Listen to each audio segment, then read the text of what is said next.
Hey everybody, this is Tom from Talent Guitar Works. Today we're going to talk about NAMM. And the 2024 NAMM show just concluded, what they used to call Winter NAMM out in Anaheim, California. And NAMM is the National Association of Musical Merchants. And the show initially was designed to show off products by American music manufacturers to the music distributors across the United States via a venue that they could go to, fly in and fly out of easy, convention center type thing. Now, the headquarters for NAMM is out of Carlsbad. That's right down the road from Anaheim where they run this. So it's no surprise that they take the short hike to the closest convention center and run it. Now, NAMM itself has undergone some transformations and some problems in the last few years, even before COVID. The size of the shows were shrinking.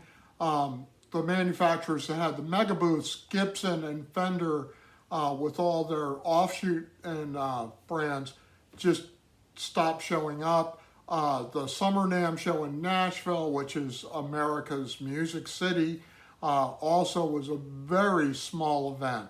Now, NAMM is not for the consumer. NAMM was designed for the music distributors to go in and pick off equipment that they thought would sell and that they should distribute to all the music stores across the United States in the next year. Well, in the past few decades, with the advent of the internet and internet sales and eBay and everything else, and especially home studios, the music distributors are shrinking in size. There are a lot more manufacturers that are doing direct sales, and there is a huge market that's opened up with home studios, home studio equipment, and very expensive home studio gear. So what I saw at NAMM, watching the videos this year, was a lot of European companies. And this is because Europe has broken a stranglehold that American companies have had on the European manufacturers since before World War II. You couldn't get a Fender Stratocaster or Gibson Les Paul in England after World War II. It was a restricted import item, and they thought that the British economy should increase and they should have homegrown stuff in there.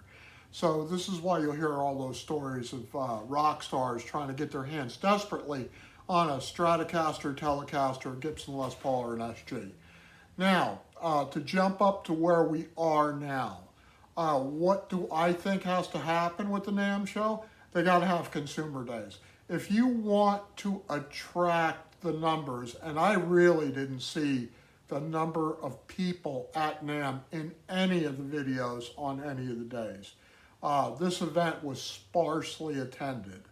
They're going to have to open up. Mom and pop music shops aren't going to go because they're not going to go and compete against Sam Ash and Guitar Center. I'm sure Guitar Center and Sam Ash aren't sending all their people to NAMM. They have working relationships with all these companies already. So they'll send information on, hey, this is what's coming out this year. They'll have it before NAMM even comes out and know what to do. So Sweetwater, on the other hand, has run its summer show with a bunch of events and teaching events and open to the public and consumers. And they have all the equipment there ready to sell you. This is more the direction, I think, that it's going to go in.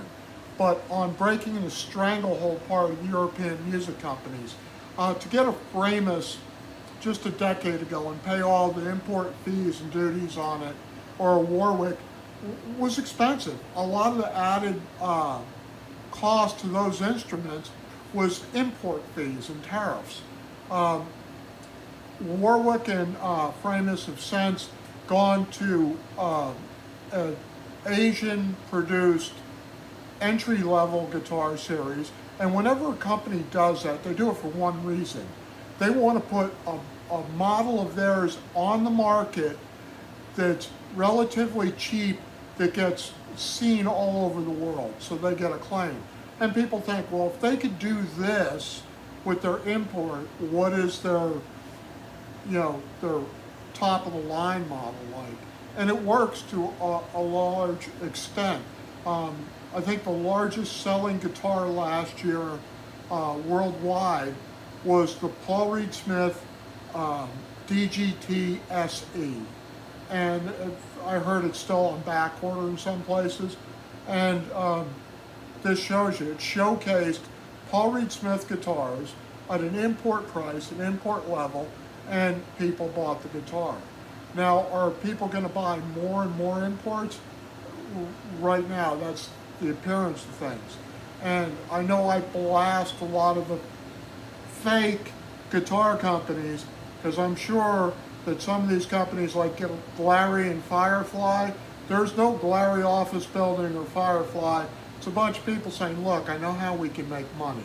We put this name on the headstock, we get these guys to build these guitars, we sell them on Amazon, we have somebody at a factory pick, packing, and shipping them, and we don't worry about it. I'm sure they don't have an R&D department or a finish department or a warranty department on those brands.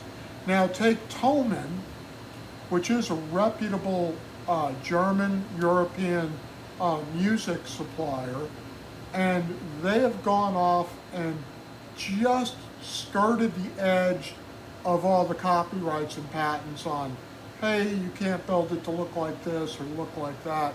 And they're producing these import guitars and flooding the European market. Now, from being in Europe, guitar shops and music shops were few and far between, except for London. You know, in Germany, you might have to travel 30, 40 miles to get to a music store. That isn't the case generally in the United States. In England, there are music stores all over the place.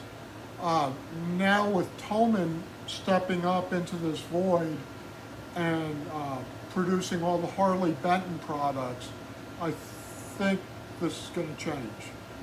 Thomann is a super seller in Europe and in Germany, and expect to see them in more places, like the IKEA of music stores. So I wouldn't be surprised if we see them in the United States on a large scale soon in competition.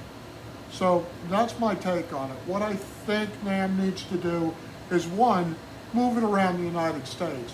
If you are going to have Europeans coming in, it's a lot cheaper for them to fly to New York, Atlanta, Miami, Orlando, Tampa, than it is to have them fly all the way to the West Coast. You know, if you're looking for the Asian companies, stay on the West Coast. If you want the European companies coming in, go to the East Coast. Make at least half of the time at NAMM a consumer event, where consumers can purchase or order products directly from the manufacturers. I know that everybody says they're so tired. I'll tell you what, nobody's tired of making money. That's what people never get tired of. It's, oh, I'm so tired, it's day 3 of NAMM. Well, if you're making thousands of dollars a day, you're going to keep working. You know, make hay while the sun shines. So this is Tom at Talon Guitar Works. Hope you liked the video. Subscribe to the channel. We're almost a paid channel, believe it or not. And when we become one, look for the giveaways that are coming back, because that's what's going to happen. We're going to put the money back into the channel to the subscribers, and there's going to be a lot of freebies going back out if it works out the way I think it's going to. So we are unsponsored, and will probably stay that way mostly, and look for more videos soon.